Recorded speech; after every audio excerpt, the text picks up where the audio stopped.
Interfere? Of course we should interfere. Always do what you're best at. That's what I say.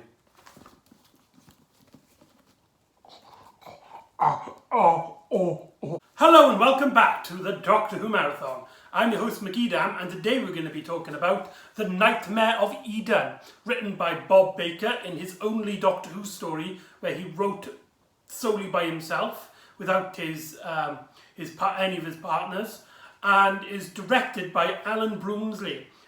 Some of you might remember that he directed The Time Meddler way back in the first Doctor era. This is his second and final story.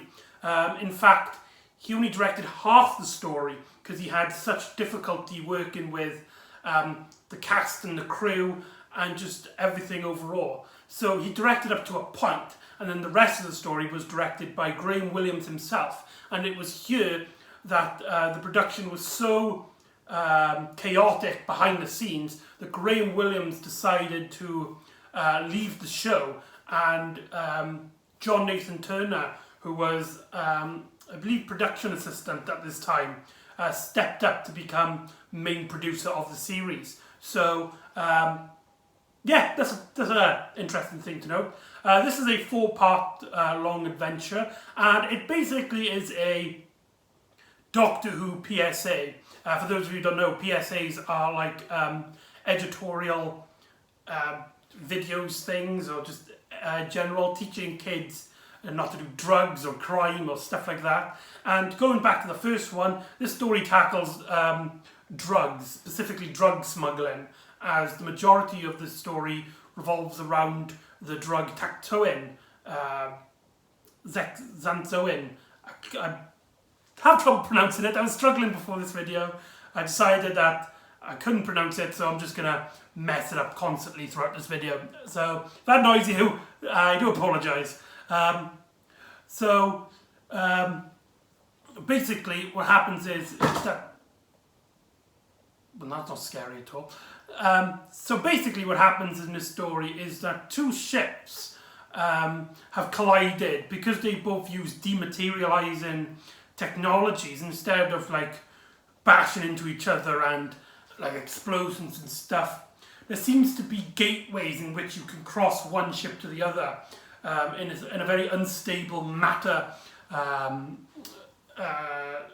voids, where you can like walk to one ship to the other without so much damage.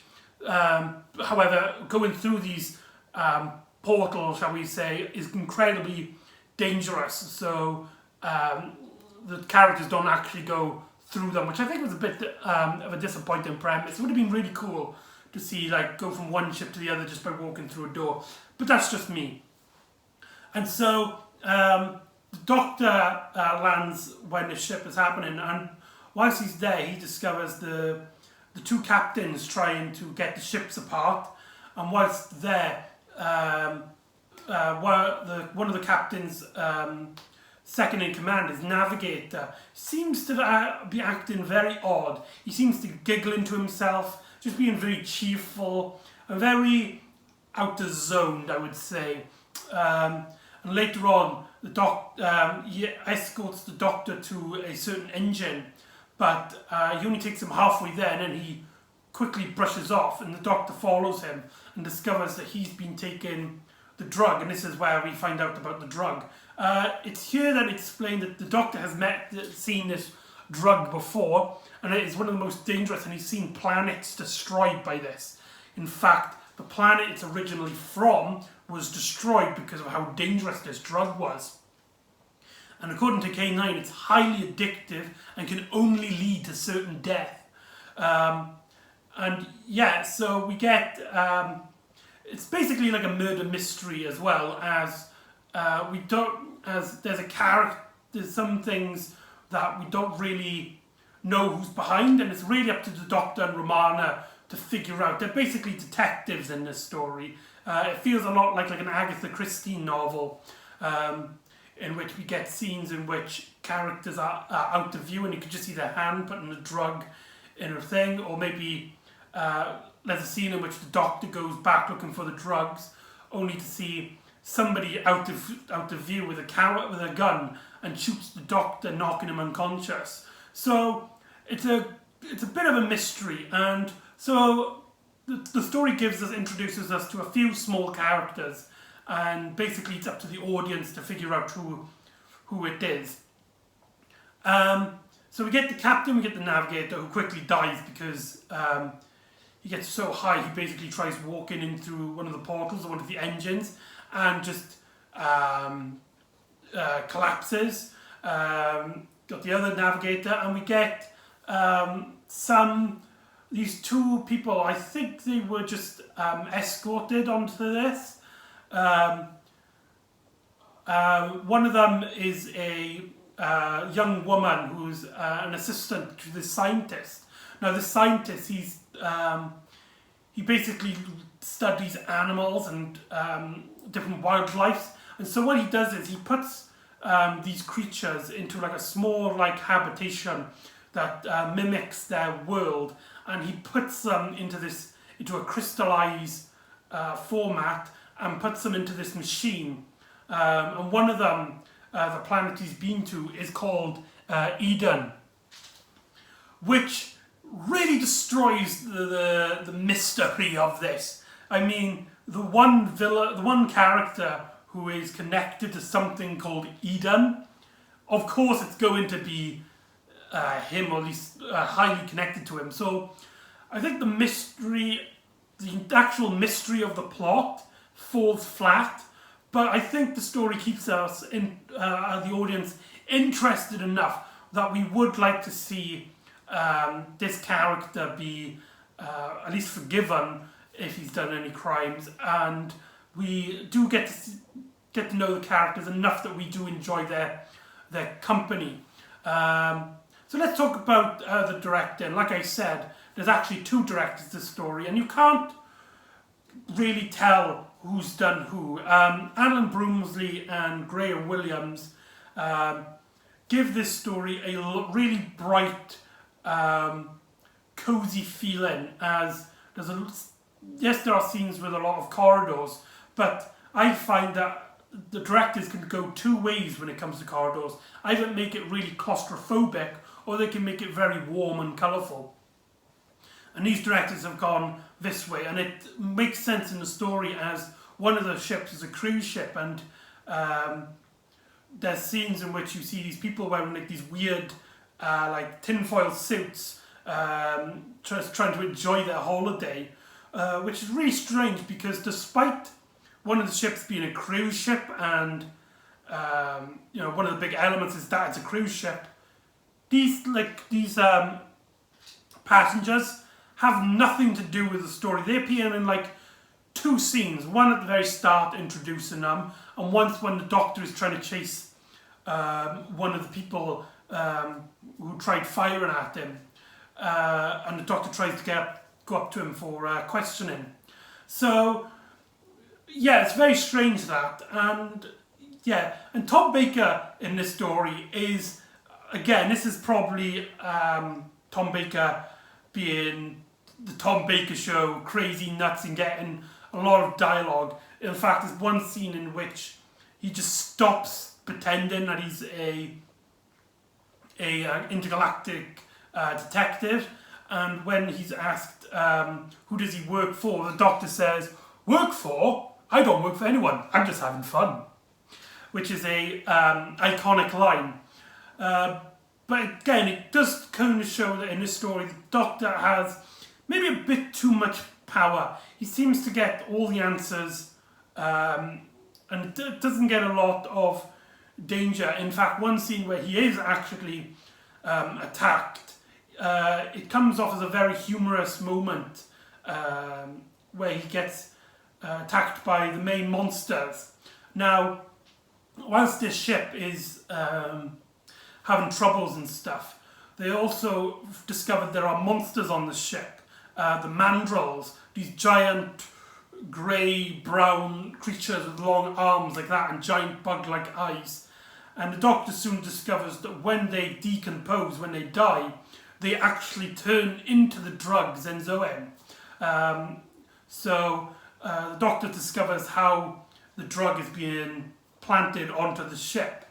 But the Doctor also realises that this the ships connected like this might not even be an accident. It might be on purpose, as it might be where the drugs are getting dropped off.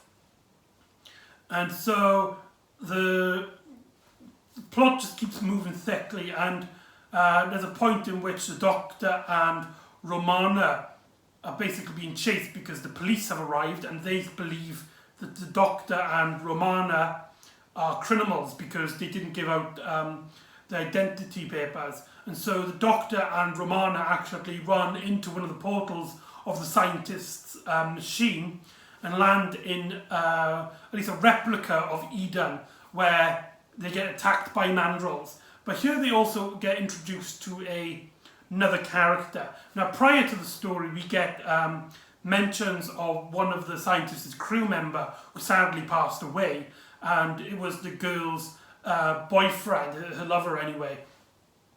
And there's some great scenes in which Romana's comforting the young girl, and you see a nice little connection between the two, although it does mean that Romana is very much a supporting role in the story, not really taking a huge part of the plot.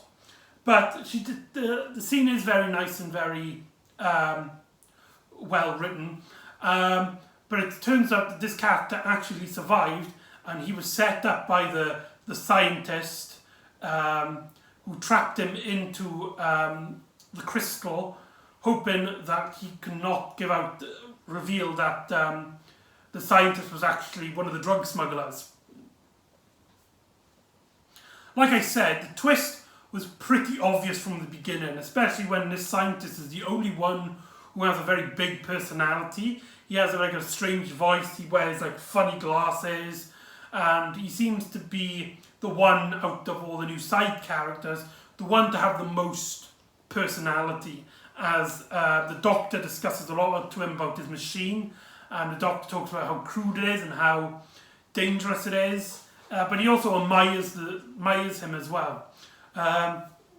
So yeah, the twist is pretty obvious, but when the story reveals that he's the scientist is one of the drug smugglers, the story picks up a lot, and we get a runaround where the Doctor's trying to chase the scientist while he's trying to run away from the police. Now, Romana also trying to break the ship, and whilst Romana's going to break the ship, she discovers that the captain has drunk some water meant for Romana, and the water actually contained a drug. So throughout the story he's been acting really funny, and now he's basically in withdrawal symptoms, and he basically threatens to kill Romana if he doesn't have anything for these feelings, for these emotions. And it's really scary to see a character that we've grown to